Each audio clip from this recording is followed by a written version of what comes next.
The room was silent. Not peaceful. Not calm. Controlled. Yoon Tae-woo stood at the center of the marble floor, his dark suit perfectly pressed, his hands clasped behind his back. He wasn't shouting.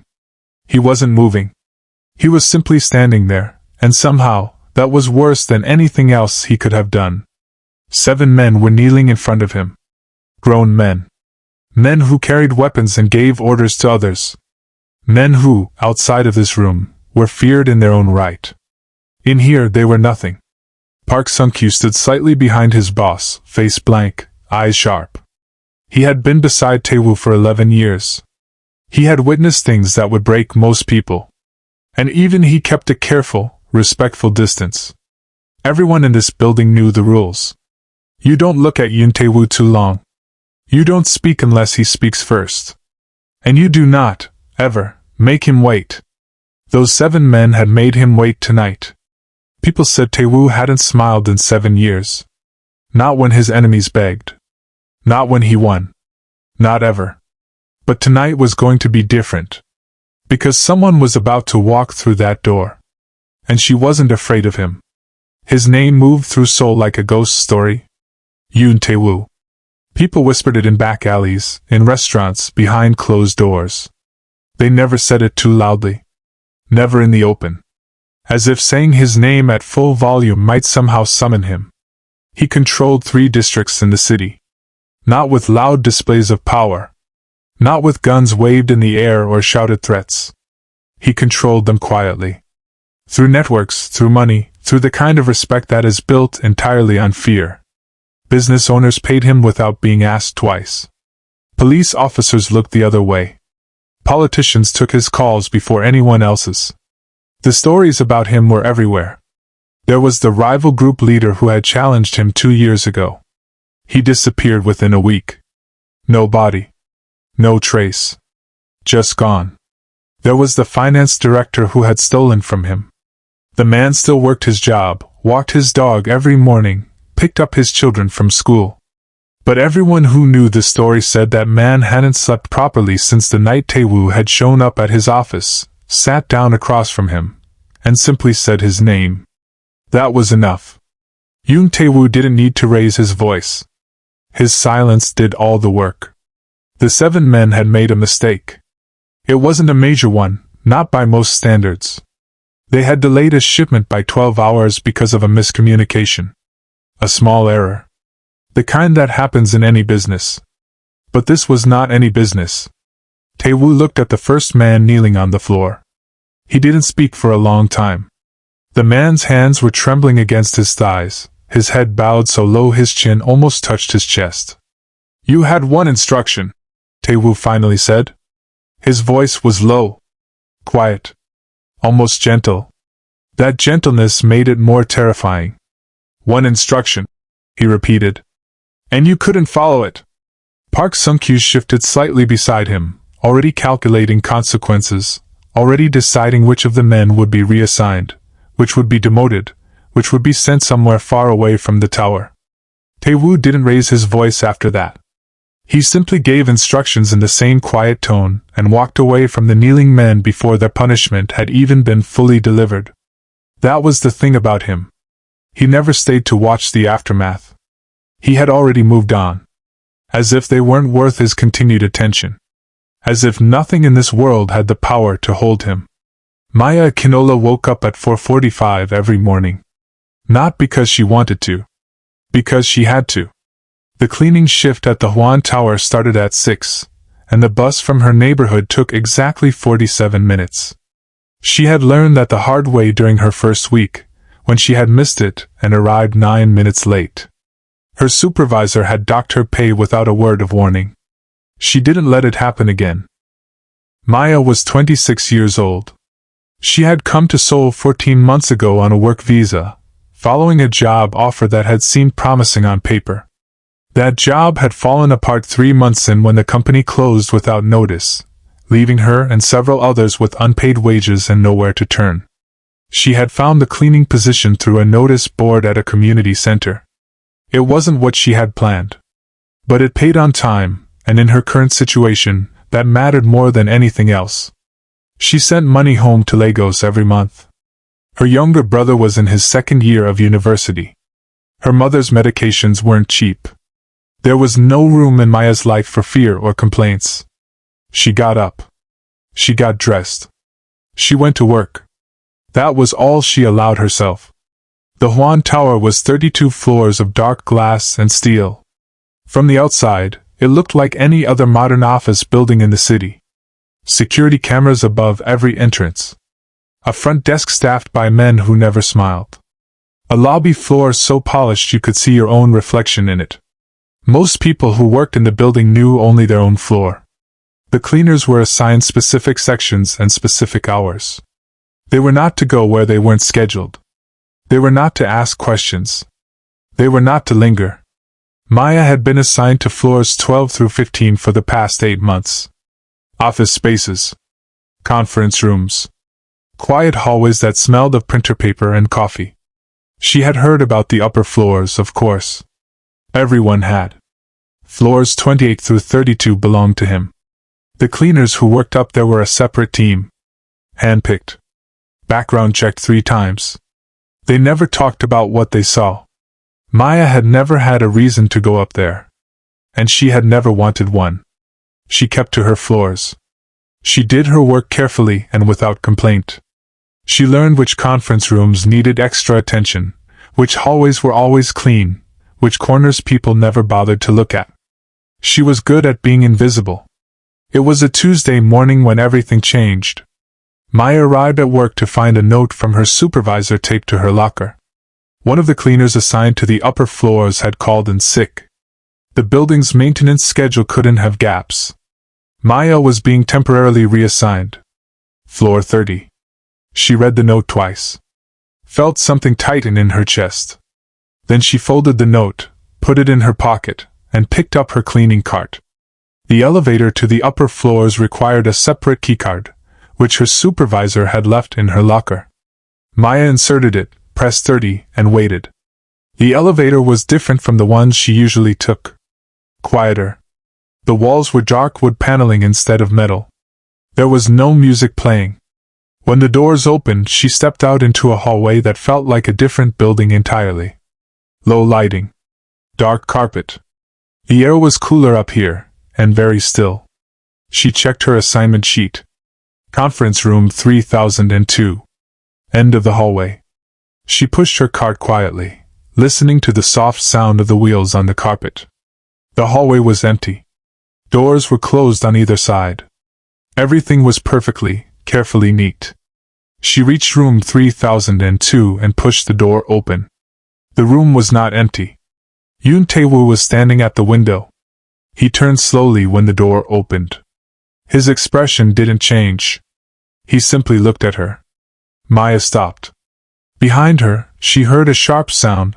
One of the security men posted further down the hall was already moving toward her, hand raised, face tight with alarm. She shouldn't be here. Stop. One word from Tae-woo. The security man froze immediately. Tae-woo looked at Maya. Not through her, the way powerful men usually looked at staff. He actually looked at her. His dark eyes moved from her face to the cleaning cart to the keycard around her neck. Maya met his gaze. She didn't smile. She didn't apologize in a panic. She simply held his eyes for a moment, then looked down at her assignment sheet. Room 3002, she said calmly. I was told to clean this room. Silence. The security man behind her was holding his breath. Even the air in the room seemed to freeze. Tae-woo looked at her for a long moment. Something unreadable passed across his face. Then he looked away, back toward the window. Then clean it, he said quietly. And he didn't leave. Maya cleaned the room the way she always cleaned rooms. Methodically. Quietly. Without rushing. She wiped the conference table from one end to the other. She collected the small waste bin near the door. She straightened the chairs so that each one was exactly aligned with the table's edge. She checked the windowsill and found a faint layer of dust along the left corner, which she wiped away carefully. Tae-woo stood at the window the entire time. He didn't speak again. He didn't move much. He simply stood there, hands clasped behind his back, looking out at the city below. Maya didn't stare at him. But she noticed things. The way his shoulders were tense, even when he was perfectly still. The faint shadows beneath his eyes that spoke of too many nights without proper sleep. The way he held himself like a man who had forgotten how to rest. When she was done, she pushed her cart toward the door. "Have a good morning," she said. She wasn't performing politeness. She wasn't trying to impress him or soften him. It was simply what she said to everyone she passed in hallways and rooms. She said it, and she left. Behind her, the silence in room 3002 felt different than it had before. Park Sung-kyu found his boss still standing at the window 20 minutes later. "The delegation from Busan arrives at noon," Sung-kyu said carefully. Tae-woo didn't respond right away. Sung-kyu waited. He had learned patience working for this man. "You didn't push Tae-woo. You stood, and you waited, and eventually he would acknowledge you." "Who was she?" Tae-woo asked. Sung-kyu already knew who he meant. "Cleaning staff. Lower floors, temporarily reassigned. Her name is Maya Canola." Tae-woo was quiet again. "Nigerian?" he asked. "Yes. She has been with the building for 8 months. Clean record. No issues." Another pause. "She wasn't afraid," Tae-woo said. It wasn't exactly a question. Sung-kyu chose his words carefully. "No. She wasn't." Tae-woo finally turned away from the window. He moved toward the door with the same controlled, quiet walk he always had. But Sung-kyu, who had been watching this man for 11 years, noticed something small. The tension in his shoulders had shifted slightly. Not gone, but different. Something had settled, just a little. Sung-kyu said nothing about it. He simply fell into step behind his boss and followed him toward the elevator. He filed the name away in his mind. Maya Canola. 3 nights later, Tae-woo couldn't sleep. This was not unusual. He hadn't slept well in years, not since a night 5 years ago that he did not allow himself to think about directly. It lived at the edge of his thoughts like a shadow he couldn't turn around to face. A loss. A betrayal. Something buried so deep he no longer had words for it. He got up at 2 in the morning, dressed without turning on the overhead light, and went down to the 32nd floor office. He often worked during the quiet hours. The silence of the building at night was the only kind of silence he trusted.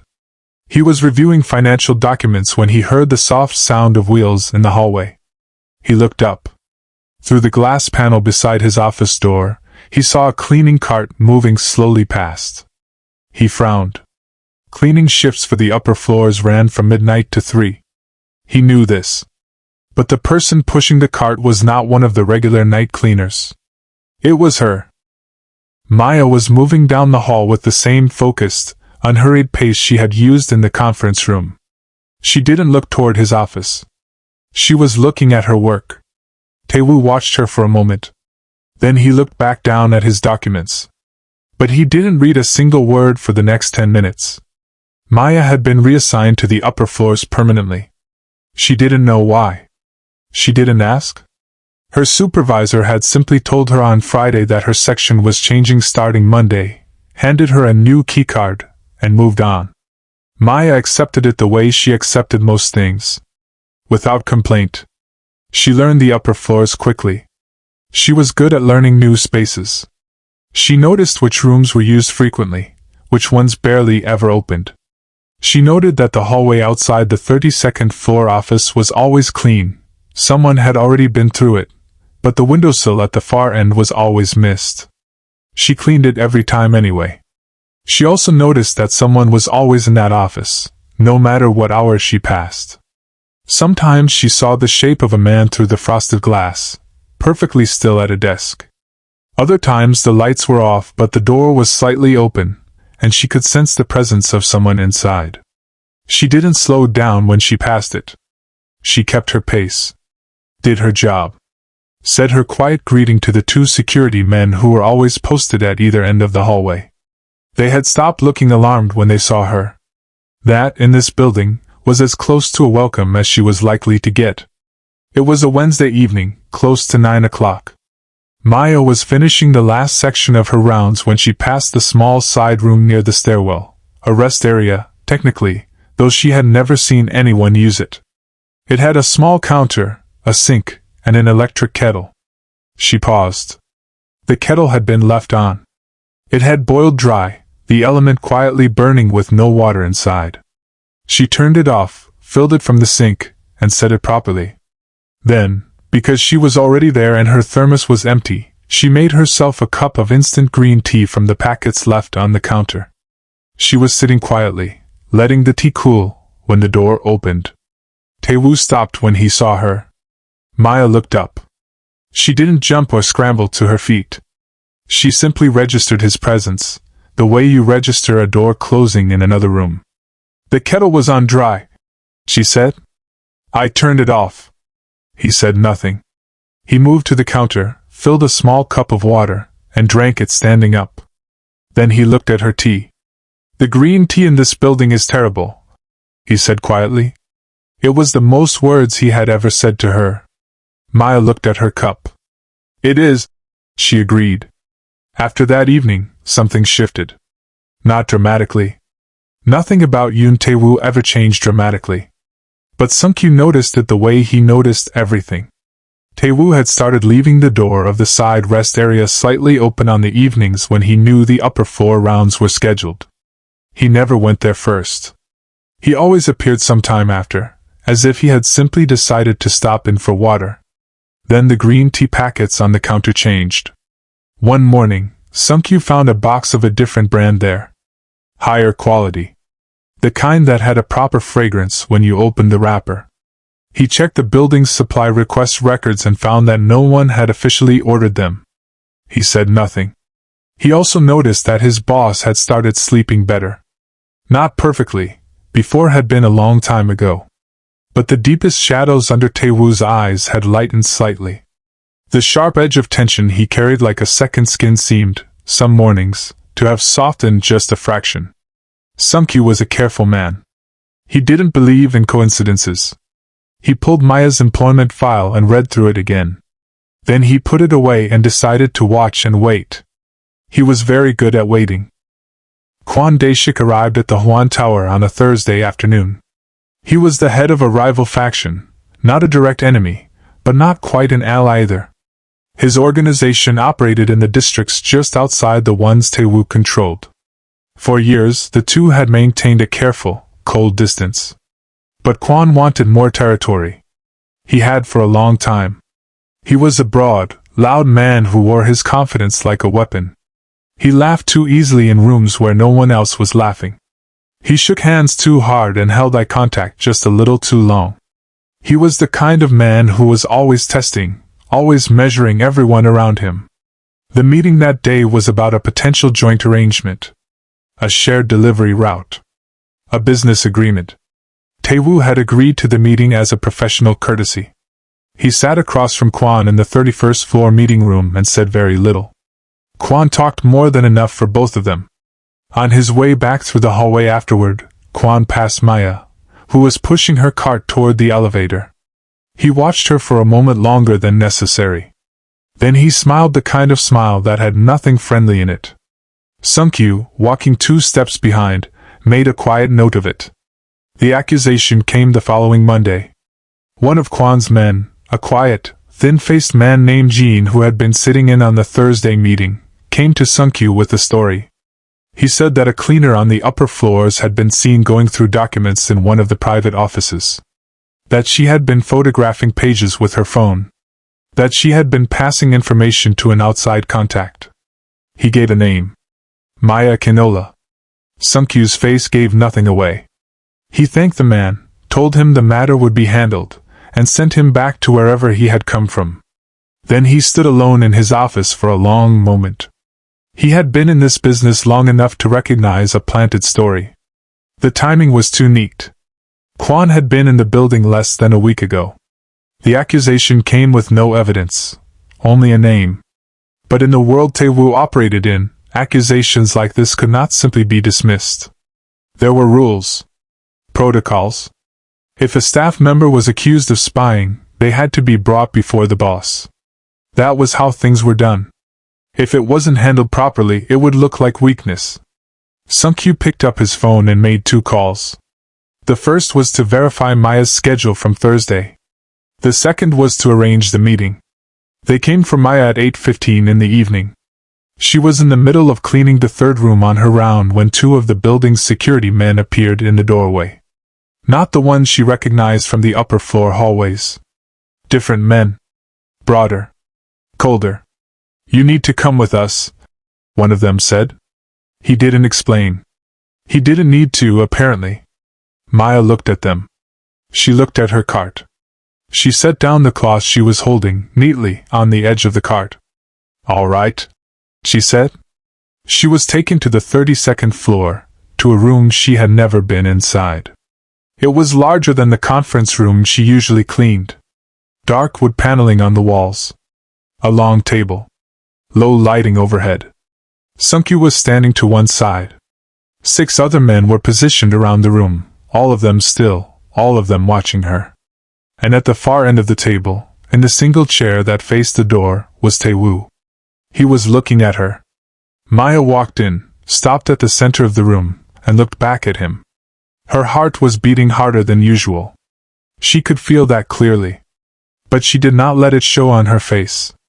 The room was quiet for a long time. One of the men beside Sung-kyu, a senior figure named Choi, stepped forward and laid out the accusation. He spoke in Korean, which Maya followed only partially, but the tone and the gestures made the meaning clear enough. She had been seen. She had been photographed. She had been passing information. When Choi finished, he looked at her as though her guilt was already decided. Tae-woo had not moved during any of this.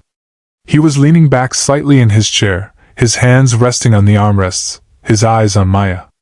"Do you understand what you've been accused of?" he asked. He spoke in English. Carefully. "Yes," Maya said. "And?" She held his eyes. "I didn't do it." No panic in her voice. No tears. No rushing explanation. Just 3 words, said clearly and without flinching. A low murmur moved through the men in the room. Someone scoffed. Someone else said something sharp in Korean that Maya didn't catch. Tae-woo raised one hand slightly from the armrest. The room went quiet again immediately. He looked at Maya for a long moment. Then he said, "Tell me about Thursday." Maya blinked. "Which part of Thursday?" "All of it," he said. "Start from when you arrived at work." Maya spoke. She told him about Thursday calmly and in order. What time she arrived. Which floors she covered. Which rooms she cleaned and in what sequence. She mentioned passing the 31st floor meeting room at around 4:30, while 2 men in dark coats were standing in the corridor outside it. She hadn't been inside. She had continued on her round. Tae-woo listened without interrupting. When she finished, he said nothing for a moment. Then, "You passed that meeting room at 4:30. "Yes." "How long did it take you to pass it?" Maya thought about it. "Maybe 30 seconds. I was moving to the next room. And the document room, 2 doors down." "Did you go in?" "No. That room isn't on my assignment list." Tae-woo turned his eyes to Sung-kyu. A single look. Sung-kyu gave the smallest nod. That nod carried information. Maya didn't know what it meant, but she could feel that something had shifted in the room. The energy had changed, not fully, but enough. Choi, the man who had read the accusation, was now standing slightly less comfortably. His jaw had tightened. Tae-woo looked back at Maya. "Stay," he said simply. Then he spoke to his men in Korean. The room began to move around her. It took Sung-kyu less than an hour to pull the security footage. He had asked for it before the meeting. Something had felt wrong about the accusation from the very start, and he had quietly begun investigating before Maya was even brought upstairs. The footage from the document room on floor 31 was clear. At 4:27, a man had entered the room. He had spent 11 minutes inside. He had left at 4:38. That man was Jean. The same man who had come to Sunkyu with the accusation. The footage from the corridor showed Maya's cart passing the door at 4:32. She had not stopped. She had not looked at the door. She was in frame for exactly 22 seconds. Sunkyu brought the footage to Taewoo's office. Maya was sitting in a chair near the wall, not touching anything, not fidgeting. She looked like someone who had decided that worrying would not help and had simply stopped doing it. Taewoo watched the footage twice without speaking. Then he set down the tablet. He looked at Sunkyu. "Kwon?" "Almost certainly," Sunkyu said. "Jean reports directly to him." Taewoo was quiet for a long moment. When he finally spoke, his voice was very low. "Handle it." Sunkyu nodded once. He knew exactly what that meant. Taewoo sent for Kwon the next morning. The message was delivered through proper channels, a formal summons, polite in language, but unmistakable in meaning. Kwon arrived at the Hwan Tower at 11 o'clock with 4 of his own men and the particular brand of confidence he always wore. It lasted until he walked into the 32nd floor meeting room. Taewoo was already there. So was Sunkyu. So was the security footage on a large screen on the wall, paused on a clear frame showing Jean inside the document room at 4:27.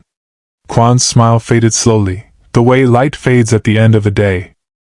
Taewoo didn't raise his voice. He didn't make threats. He simply laid out what he knew, what he had found, and what it meant. The joint arrangement they had discussed was cancelled. The shared route would not be happening. And Kwon, who was many things, but not entirely stupid, understood that the consequences of this failed move would follow him quietly. He left with his men. Quickly. When the room was empty again, Sunkyu asked, "And the woman?" Taewoo was already at the window. "She was innocent," he said simply. "Her position here is permanent." He didn't add anything else. But the tension in the room had broken like a fever. Maya was told that evening that she had been cleared.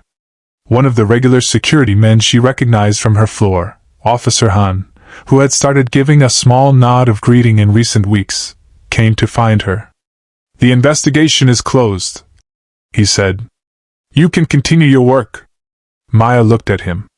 "That's it. That's it." She nodded once and went back to her round. But she didn't entirely go back to normal. Something had shifted, and she could feel it, even if she couldn't fully name it. The men on the upper floors looked at her differently now. Not with warmth, they weren't warm people. But the way they used to look straight through her had changed. Now they actually looked at her. That was new. She reached a small side rest area near the stairwell and stopped. There was a proper teapot on the counter. A ceramic one, dark blue, with a simple design on the side. Next to it was a small tin of loose-leaf tea, the kind that came from a proper tea shop, not a supply order. There was no note. Nothing explained. Maya stood there for a moment, looking at it. Then she filled the kettle, properly, with enough water, and set it to boil. She made 2 cups. She left one on the counter. He came at 9:47. Maya knew the sound of his footsteps now, without meaning to. They were even and unhurried, always the same rhythm, always the same weight. He stopped when he saw the second cup. She was sitting at the small counter, both hands around her own cup, looking at the city through the narrow window. She turned when she felt him notice the extra cup. "I wasn't sure if it was to your taste," she said. "But you said the last kind was terrible. So I figured anything was better." He looked at the cup. He looked at her. "Thank you," he said quietly. Maya nodded. She turned back to the window. Outside, the city glittered. Thousands of small lights, all of them moving, all of them carrying some life she couldn't see from here. "It must be very lonely," she said softly. Not exactly to him. More to the window. To the city. To no one in particular. "What is?" he asked. "Being the person everyone is afraid of." She paused. "No one ever just sits with you." Silence. She heard him pull out the chair across from her and sit down. And then, quietly, softly, like something returning from a very long way away, he smiled. It lasted only a moment. Small. Almost nothing. The corner of his mouth, a slight softening around his eyes. Gone before most people would have been able to catch it. But Seung-kyu saw it. He had stepped into a hallway just in time to see his boss through the open door. He stopped walking. He stood perfectly still for 2 full seconds and stared. In 11 years, he had never seen that expression on this man's face. He backed away from the doorway slowly, without making a sound. He turned and walked back toward the elevator. His mind was working very quickly, and very quietly. In the room, neither Maya nor Tae-woo had noticed him. Maya had turned back to the window after speaking. Tae-woo was sitting across from her, looking down at his tea. The smile had passed. His face was composed again. But the air between them had changed completely. It was no longer the air of a man maintaining distance. It was the air of someone who, for one unguarded moment, had simply forgotten to. He picked up the tea. He drank it. "It's better," he said. "I thought it would be," Maya said simply. And neither of them said anything more. The city glittered outside. The tea cooled in their hands. And for the first time in 7 years, the silence in that room was not controlled. It was just quiet.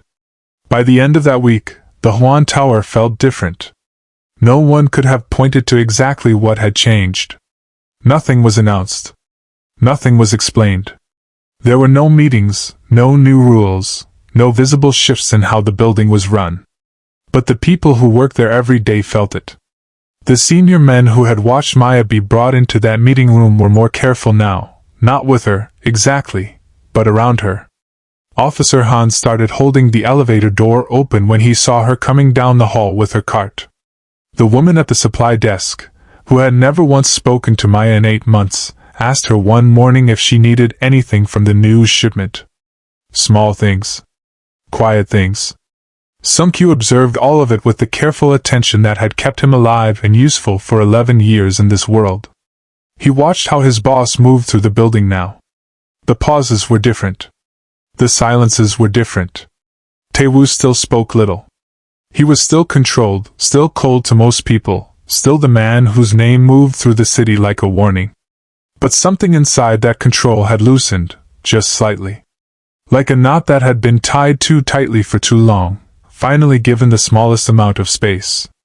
Just enough to breathe. On Friday morning, Maya arrived at work to find a small envelope in her locker. Inside was a single sheet of paper.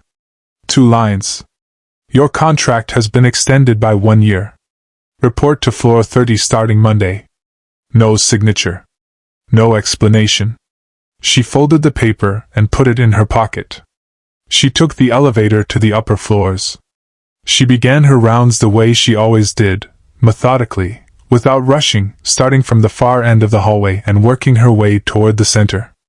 When she passed the 32nd floor office, the door was slightly open.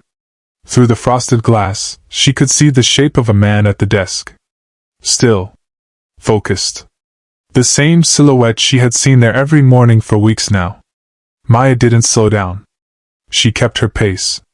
But as she passed, she said quietly, into the gap of the open door, "Good morning." There was a pause. Then, just as she had moved past, "Good morning." His voice. Low. Steady. Maya continued down the hallway, her cart wheels moving softly on the carpet. Something had begun here. She didn't know exactly what it was, or where it would go. But she knew it was real. And in this building, in this world, that was the most dangerous thing of all.